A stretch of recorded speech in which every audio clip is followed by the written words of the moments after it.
22절에서 36절입니다. 마태복음 14장 22절에서 36절. 찾으신 줄로 믿고 번갈아 읽도록 하겠습니다. 예수께서 즉시 제자들을 재촉하사 자기가 무리를 보내는 동안에 배를 타고 앞서 건너편으로 가게 하시고 무리를 보내신 후에 기도하러 따로 산에 올라가시니라. 저물매 거기 혼자 계시더니 배가 이미 육지에서 술이나 떠나서 바람이 거스름으로 물결로 말미암아 고난을 당하더라. 밤 사경에 예수께서 바다 위로 걸어서 제자들에게 오시니 제자들이 그가 바다 위로 걸어오심을 보고 놀라 유령이라 하며 무서워하여 소리지르거늘 예수께서 즉시 이르시되 안심하라 나니 두려워하지 말라. 베드로가 대답하여 이르되 주여 만일 주님이시거든 나를 명하사 물 위로 오라 하소서 하니 오라 하시니 베드로가 배에서 내려 물 위로 걸어서 예수께로 가되 바람을 보고 무서워 빠져가는지라 소리질러 이르되 주여 나를 구원하소서 하니 예수께서 즉시 손을 내밀어 그를 붙잡으시며 이르시되 믿음이 작은 자여 왜 의심하였느냐 하시고 배에 함께 오름에 바람이 그치는지라. 배에 있는 사람들이 예수께 절하며 이르되 진실로 하나님의 아들이로소이다 하더라. 그들이 건너가 게네사렛 땅에 이르니 그곳 사람들이 예수이신 줄을 알고 그 근방에 두루 통지하여 모든 병든 자를 예수께 데리고 와 다만 예수의 옷자락에라도 손을 대게 하시기를 간구하니 손을 대는 자는 다 나음을 얻으니라. 아멘. 내니 두려워하지 말라라는 제목을 가지고 말씀을 좀 살펴보겠습니다. 한번 따라하겠습니다. 내니 두려워하지 말라. 오늘 우리가 찬송가 몇 장 불렀죠? 96장 불렀죠. 민노아 선교사님, 밀러죠, 밀러. 조선시대 조선 후기 이때 들어오신 선교사님들이 자기 영어 이름을 한국 이름으로 많이 바꿨어요. 현지화라고 해서. 그래서 마페 사무엘 목사님, 총신대학교를 평양신학교로 세우신 선교사님은 마포 삼열이라고 하죠. 예. 언더우드는 원우드 이렇게 해서 자기 이름들을 바꿨단 말이에요. 밀로아 선교사님이 이제 96장 찬송가를 지었는데 왜 지었는지 아세요? 제가 몇 번 얘기해드렸는데 부를 때마다 기억하시면 은혜가 됩니다. 제가 찬송가 96장을 참 좋아해요. 선교사님들이 조선 땅에 와서 정말 많이 죽었어요. 그러니까 선교를 하고 죽은 게 아니라 와서 적은 기간에 정말 많이 죽었어요. 왜냐하면 조선 후기는 나라가 제 역할을 못했잖아요. 나라가 제 역할을 못하니까 일본한테 넘어갔겠죠. 그러니까 뭐 위생, 뭐 이런 보건 이런 게 엉망이에요. 의료. 그러니까 선교사님들이 더러워갖고 푼톡병에 뭐 장티푸스 이런 거에 걸려갖고 정말 많이 죽었어요. 선교사님들 기록에 보면 조선이 원래 그런 땅이 그런 나라가 아닌데 이제 말기잖아요. 정권이 무너지는 나라가 망하는. 똥 때문에 너무너무 힘들어하는 편지들을 고국에 보내요. 뭐 이 분뇨를 해결을 못해서 그러니까 얼마나 더러웠겠어요. 그러니까 선교사님들이 오자마자 선교도 못하고 가족도 죽고 딸도 죽고 자식도 죽고 본인들도 죽고. 양화진에 가보세요. 자녀들 데리고 가면 선교사 무덤들이 있고 그 선교사들이 어떻게 선교하다 죽었는지 잘 기록해놨습니다. 은혜가 돼요. 엄청 죽었다고요. 그러니까 민노아 선교사님이 이제 장례 예배 치르는데 그 뭐 무덤 누가 파겠어요? 그 조선 노동자들이 파지. 그 파면서 물은 거예요. 야, 니네는 이렇게 잘 사는 나라, 강한 나라에서 우리나라에 와서 왜 죽니? 그 말 듣고 너무 가슴이 아파서 나는 이 조선 땅에 왜 왔을까? 왜 이 선교사들은 뭐 설교 한 편도 못 해보고 죽은 사람 태반이니까 병 걸려갖고 오자마자. 그 뭐 불광동에 팀수양관 있잖아요. 그게 그 사람들 서양 선교사들 치료하는 치료센터였어요. 그거 미국 선교사님이 마지막으로 있다가 돌아가면서 무상으로 생명말씀사에다 기증한 거예요. 참 목회자들 미국 목회자들 한 미국이 복받는 이유가 있어요. 그거 어마어마한 땅이거든요. 한 푼도 안 받고 기증하고 갔다. 그러니까 덕이 되잖아요. 빛이 되잖아요. 그게 그 치료소였어요. 한번 나중에 자녀들 데리고 곳곳에 보여줄 게 많습니다. 미국 선교사 마지막 치유소를 내가 없애지 말라고 그랬는데 저 거기서 하루 묵었었거든요. 근데 개발하면서 고민 되게 많이 하시더라고요. 원장님이. 남겨둘까요 목사님? 없앨까요? 제가 이런 거 하나 남겨두십시오. 선교사님들 산실인데 뭘 없애는 것 같더라고요.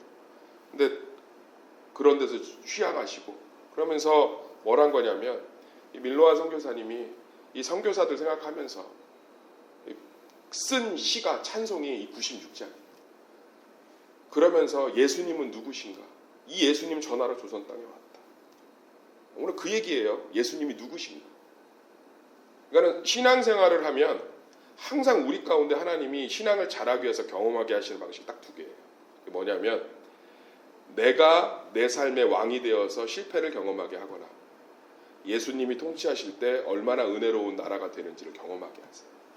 그러니까 밀로아 선교사님이 글 쓰면서 예수님은 누구신가? 우는 자의 위로요. 예수님 경험한 거 쭉 쓴 거예요. 아름다운 찬양입니다. 정말 제가 참 좋아해요. 이거 부를 때마다 어떤 마음으로 썼을지, 선교사님들이 어떤 마음으로 씨를 뿌려서 우리가 여기까지 왔는지 생각할 때마다 가슴이 울컥울컥해요. 96장 아름다운 곡이에요. 찬송가 이런 거 되게 많아요. 기뻐하며 경배하세요. 기쁨의 환희의 송가 있죠. 베토벤이 지었다. 베토벤은 예수를 믿었던 사람이 아니에요. 그래서 베토벤이 예수 믿기 전에 지었던 곡들 보면 다 우울하고 슬프고 빠바바밤 이런 것들만 웅장하지만 그 안에 슬픔이 있고 이런 것들 되게 많아요. 베토벤. 그런데 베토벤이 귀가 멀었다고. 귀가 멀었는데 작곡을 어떻게 해요? 음악을 어떻게 해요? 근데 귀가 먼 상황에서 예수님을 만났어요. 예수님을 만나니까 자기 장애든 자기의 삶을 회개하고 너무 기쁜 거죠. 그래서 쓴 곡이 뭐예요? 환희의 송가요. 기뻐하며 경배하세요. 그러니까 찬송이요. 딱 보면 예수 그리스도에 대한 모든 것들을 드러내주고 있습니다. 그래서 찬송을 곡조 있는 기도라고 하잖아요. 곡조 있는 말씀이라고 하잖아요. 우리도 하나님 앞에 참된 찬송들이 넘쳐나기를 예수의 이름으로 축원합니다. 예수님 경험하면 그렇게 돼요. 예수님 경험하면. 기적을 경험하고 뭐 응답 분명한 거 경험하면 우리 믿음이 자랄 것 같죠. 안 그래요. 지금 이 어떤 상황이냐면 지금 어제 설교 들으신 분은 무슨 상황이죠? 오병이의 기적을 경험했다고. 눈으로 지금 제자들이 물고기 2마리와 떡 5개로 5,000명이 먹고 12광주리가 남은 걸 경험한 게 하루가 지난 것도 아니고 작심삼일 3일이 지난 것도 아니고요. 불과 몇 시간 전이에요. 근데 풍랑 만나니까 예수님 안 믿잖아요. 그리고 풍랑 잠잠케 하니까 당신이 하나님의 아들인 것을 아나이다 이렇게 고백하고. 그러면 몇 시간 전에 경험한 건 하나님의 아들로 안 본 거예요. 그러니까 우리는 기적을 경험하면 하나님의 믿음이 막 자랄 거라고 생각한단 말이에요. 기적을 제일 많이 경험한 세대가 어느 세대인지 아세요? 출애굽 광야 세대잖아요. 40년 동안 천막만 열고 나가면 불기둥 구름기둥 보였다니까요. 천막만 열고 나가면 만나 메추라기가 내리는 걸 봤다고요. 광야에서, 사막에서. 의복이 헤어지지 않고 옷이 매일 이렇게 헤어지지 않는 거예요. 40년 동안 한 옷이. 그러니까 24시간 365일 1분 1초도 버리지 않고 기적을 체험한 사람들이 누구냐? 광야 세대예요. 싹 죽었죠. 믿음 없어서.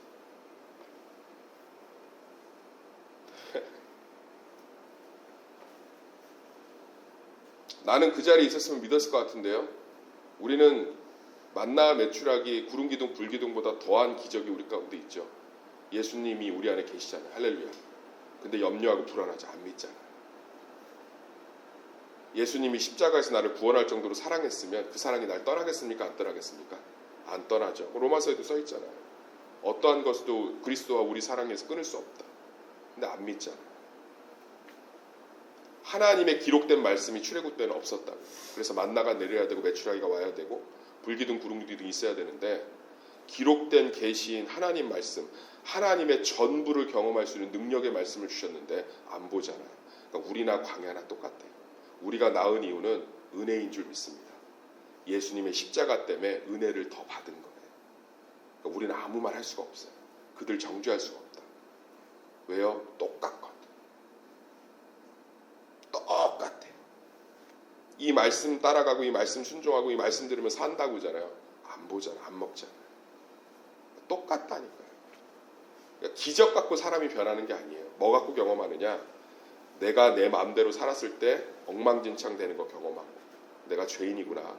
내가 하나님 없으면 못 사는구나. 또 하나는 예수님이 다스리시면 이렇게 좋구나. 이거 경험하는 거예요. 오늘 그런 상황이에요.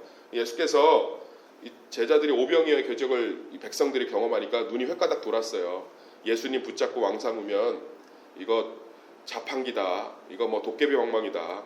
아니 물고기 2마리하고 떡 5개 해놓는데 내 통장에 있는 100만 원 갖다 드리면 이거 10억, 100억 만드는 건 순식간이다. 이래갖고 잡아서 왕 세우려고 했다고요. 그러니까 제자들은 신났어요. 왜죠? 자기들한테 인기도 막 올라가는 거예요. 예수님 어떻게 쫓아다닐 수 없냐고 그러고 어떻게 저런 분하고 스승을 모셨냐고 그러고 옛날에 맨날 무시당했단 말이에요. 예수님 무시당하고 세례요한 제자들한테도 무시당하고 그러니 뭐 제자들은 더 무시당했겠죠. 원래 지도자가 무시당하면 밑에 있는 사람 다 무시당해요. 그러니까 맨날 위축돼 있고 맨날 이러다가 사람들이 막 이제 막 격려하고 칭찬하고 막 부러워하고 어떻게 예수님하고 저런 분하고 어떻게 맨날 같이 지냅니까? 이런 기적을 보겠네요. 그럼요. 우리 맨날 봐요. 막 이러고. 그러니까 눈이 횟가닥 도니까 예수님이 이러다가는 지네 나라 세우게 생겼거든요. 사단의 유혹은 똑같아요. 네 나라 세워라, 네 나라 세워라, 네 맘대로 해라, 네 맘대로 해라, 네가 중요하다, 네가 중요하다, 네 감정이 중요하다. 예배 때 찬양을 왜 안 하는지 아세요? 하기 싫어서. 중고등부 애들한테 물어봐요. 왜 찬양 안 하니? 하기 싫어서요. 예배 은혜가 없죠. 왜죠? 그 주인이 내 감정이잖아. 그래서 가르친다고요. 입을 열어 찬양해라. 여기에 주인이 하나님이시니까. 그게 예배죠. 그러니까 지금 눈이 횟가닥 돌아가고 있는 거예요. 그래서 예수님이 뭐라고 그러시냐? 22절 읽어볼까? 22절 시작. 예수께서 즉시 제자들을 재촉하사 자기가 무리를 보내는 동안에 배를 타고 앞서 건너편으로 가게 하시고 즉시 그러니까 뭐 이제 12방문지 정리하자마자 배 타서 보내시는데 이 재촉하라는 단어가 예수님한테는 좀 어색한 단어예요. 원어로 무슨 얘기냐면 긴급하게 강압적으로 명령하다는 뜻이에요. 그러니까 얼른 가 이게 아니라 강압적인 거예요. 뒤돌아보지 마. 앞만 봐. 배 타고 빨리 건너가. 여기서 빨리 벗어나. 얼마나 예수님이 긴장하셨는지 아시겠죠? 왜? 사람들은요 인기를 경험하면 눈이 돈다고 이렇게 예수님이 이제 필요 없다고 생각한다. 예수님이 제자 연약하니까 지키신 거예요. 빨리 건너가라 그러고 그렇잖아요. 그리고 예수님 뭐예요? 본인도 본인 하나님하고 1대1의 관계들을 위해서 산으로 급히 들어가세요. 이 왕삼을 여는 사람들을 피해서 예수님 명령에 순종했더니 뭐 만나죠? 풍랑 만나잖아요. 그러니까 우리는 예수님 말씀에 순종하면 예수님 말씀에 순종하고 저 사람들 떠나서 겸손한 자리로 가라 이렇게 명령하셔서 순종하면 은혜를 받아야 되는데 풍랑을 만난다니까요. 근데 이 풍랑이 은혜가 되잖아요. 그러니까 신앙생활 하면서 나 하나님 말씀대로 순종했는데 왜 일이 더 꼬이지? 그걸 통해서 하나님의 영광이 드러날 줄 믿습니다. 그러니까 조금만 버티세요. 조금 하나님의 사랑 가운데 서 계시라. 그래갖고 어떻게 해요? 뭐 이제 가잖아요. 그랬더니 풍랑을 만나요. 갈릴리 바다가 뒤집어지면은 갈릴리 호수죠. 근데 워낙 커서 바다라고 생각했어요, 사람들. 지금이야 뭐 지도를 보고 내비게이션 보니까 호수네 뭐 이렇게 생각하지만 이 당시 사람들은 그랬겠어요. 어마어마하게 큰데. 제가 예전에 선교 가면서 전 세계에서 가장 큰 호수, 두 번째로 큰 호수인 이시쿨을 갔어요. 이시쿨. 키르기스탄이 이시쿨. 제일 큰 건 바이칼 호수고 두 번째로 큰 게 이시쿨이에요. 이 말씀 이해가 되더라고. 바다라고 여겼겠구나. 끝이 안 보여. 끝이. 바다예요, 바다. 바다. 그냥 딱 바다예요. 이건 뭐 우리나라는 이런 호수가 없잖아요. 그냥 바다라니까 바다. 너무너무 커서. 너무너무 커서. 예. 그런 거예요. 바다라고 여겼단 말이에요. 근데 막 난리가 난 거죠. 난리가 난 거예요. 풍랑이 일어난 거예요. 밤 사경에. 이 유대인들은 시간을 우리처럼 이렇게 12개로 안 쪼갰어요. 24개로. 해에 따라서 시간을 쪼갰습니다. 해가 떠 있으면 1경, 해가 한창 떠 있으면 2경, 해가 좀 질 것 같으면 3경, 해가 완전히 뜰 기미가 안 보이고 깜깜하면 4경. 그러니까 어떤 시간이에요? 새벽 깊은 시간, 3시에서 4시. 아주 깊은 시간이 아주 깊은 시간. 근데 예수님 걸어오시는데 제자들 보고 놀랜다고. 아니 배고파서 예수님이 물고기 2마리와 떡 5개로 5,000명을 먹이신 기적을 바로 몇 시간 전에 경험했는데. 그죠? 그것도 저녁 식사 때. 이거 진짜 몇 시간 전이에요. 근데 자신들의 문제 앞에서 예수님이 오실 것을 기대하지 못해요. 우리 모습이 똑같잖아요. 아브라함이 100세 때 아들을 얻었으면 우리 문제도 해결되는 줄 믿습니다. 야곱이 형 에서를 피해서 14년 동안 종살이했어도 이스라엘로 변했으면 우리 남편도 변할 줄 믿습니다. 내 삶 가운데 하나님께서 엘리야의 기적을 통해서 이스라엘 백성들을 아합 안에서 하나님의 백성들로 살리신 것을 보면 우리 믿음도 회복하실 줄 믿습니다. 믿어야 돼요. 뭐 믿질 못하죠. 그러니까 뭐예요? 두려움 가운데 있는 거예요. 이 중에 한 사람이라도 야 걱정하지 마라. 예수님 지금 몇 시간 전에 배고프다는 것도 기적을 통해서 먹이셨는데 우리 죽게 내버려 두겠니? 팔아 오시지 않니? 이러면서 경배했을 거예요.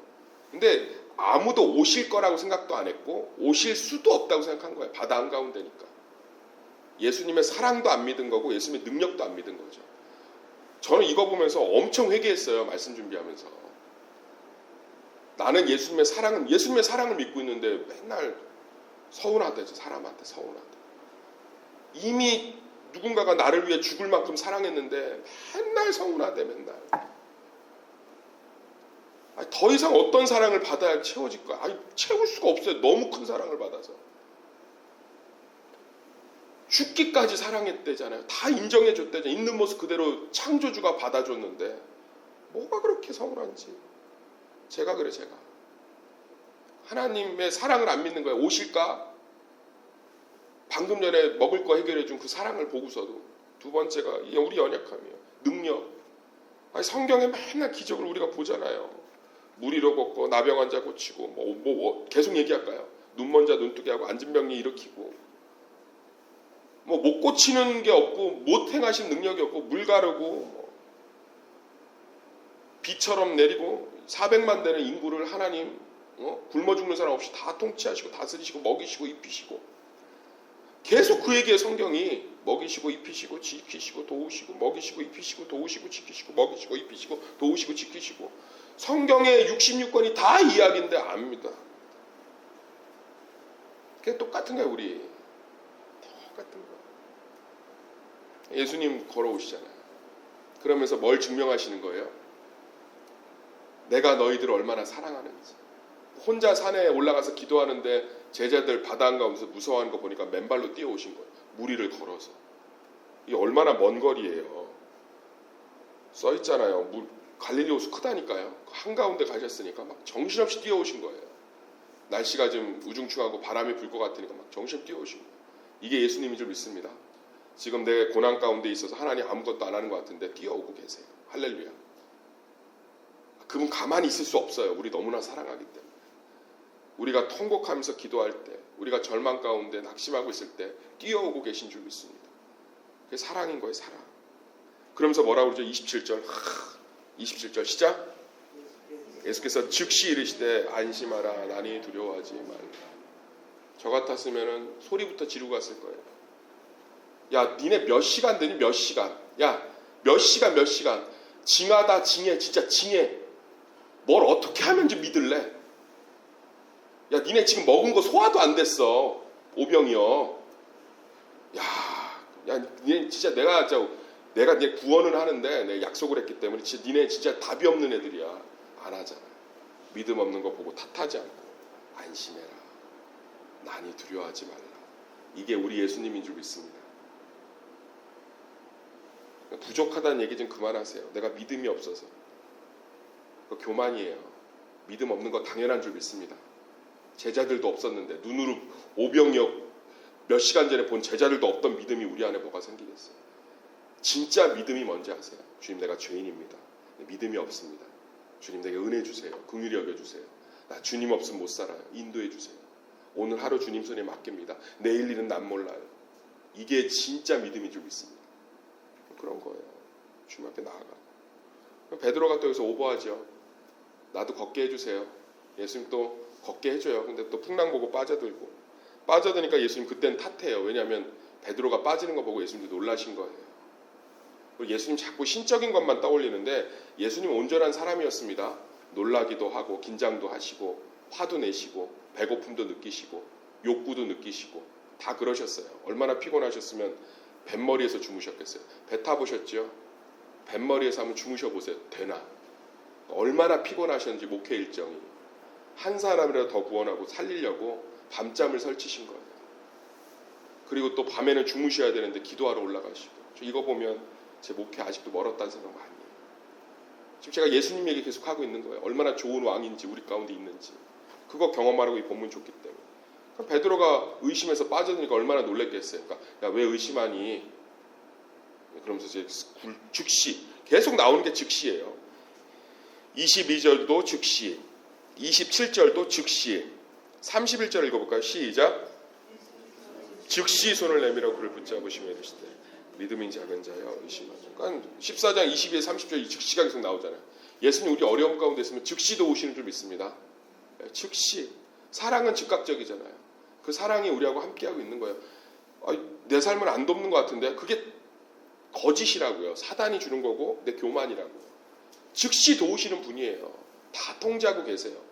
겪어야 될 고난이고 치료해야 될 통곡이고 끌어안아야 될 아픔이니까 두고 계신 거예요. 내가 깨져야 되고 내가 죽어야 되니까.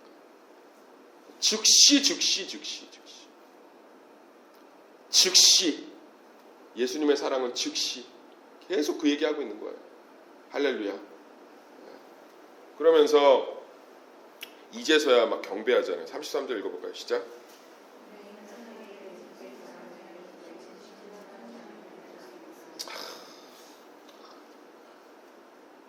몇 시간 전에 경험해놓고 이제서야 뭐 자기들 구원받으니까 경배하고 이러고 뒷장 읽어보면 또 그래요.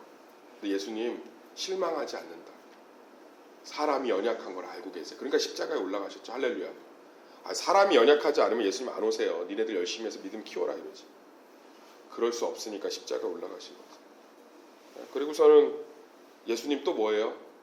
이런 상황에서 또 묵묵히 바다 건너편에서 복음 전하시고 병자 고치시고. 할렐루야.